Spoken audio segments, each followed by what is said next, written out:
Existe um momento silencioso na política, um ponto quase invisível, onde tudo começa a mudar e quase ninguém percebe. Não é anúncio oficial, não é manchete, não é discurso. É um movimento de bastidor. E é exatamente aí que estamos agora. A rejeição ao Lula deixou de ser apenas desgaste natural de governo. Isso acontece com qualquer líder. O tempo cobra, a pressão aumenta, as expectativas mudam. Mas o que está surgindo agora é diferente. É quando o próprio sistema começa a se perguntar, em silêncio, vale a pena continuar sustentando isso? E quando essa pergunta aparece, o jogo muda completamente. Porque política não é feita só de ideologia, é feita de sobrevivência. Eu sou Stefan, especialista em campanhas políticas, e existe um padrão que se repete ao longo da história, e ele está começando a se formar diante dos nossos olhos. Primeiro surgem crises isoladas. Depois essas crises começam a se conectar e, de repente, deixam de ser casos separados e passam a formar uma narrativa. O caso do Banco Master, o escândalo envolvendo o INSS, as menções ao filho, Lulinha, entrando no radar. Separadamente são problemas. Juntos, formam algo muito maior. Formam um desgaste estrutural. E esse tipo de desgaste não atinge só o governo. Ele contamina tudo ao redor. Aliados começam a sentir o peso. Ministros ficam expostos. A base começa a hesitar. E é nesse ponto que surge o sinal mais importante e mais ignorado: a movimentação interna. A saída de ministros por causa das eleições de 2026 parece algo técnico, mas não é.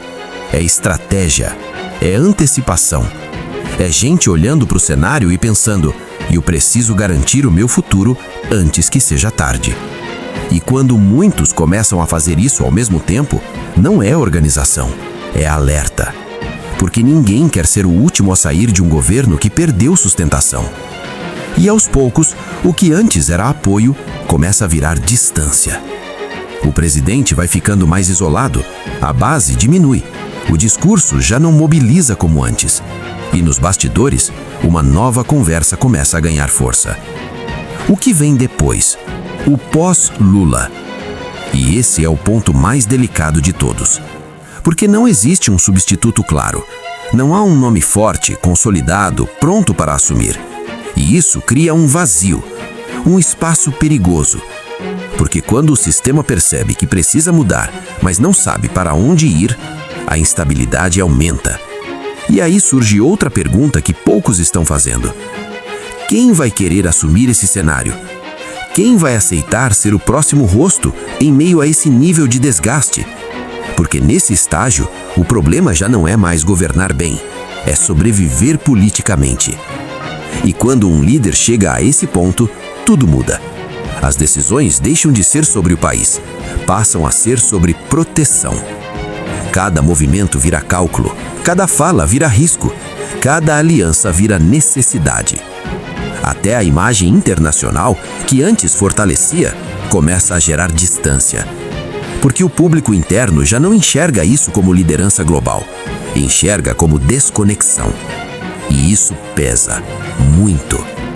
Nos bastidores, o clima já não é de continuidade, é de transição. Mesmo que ninguém diga isso em voz alta.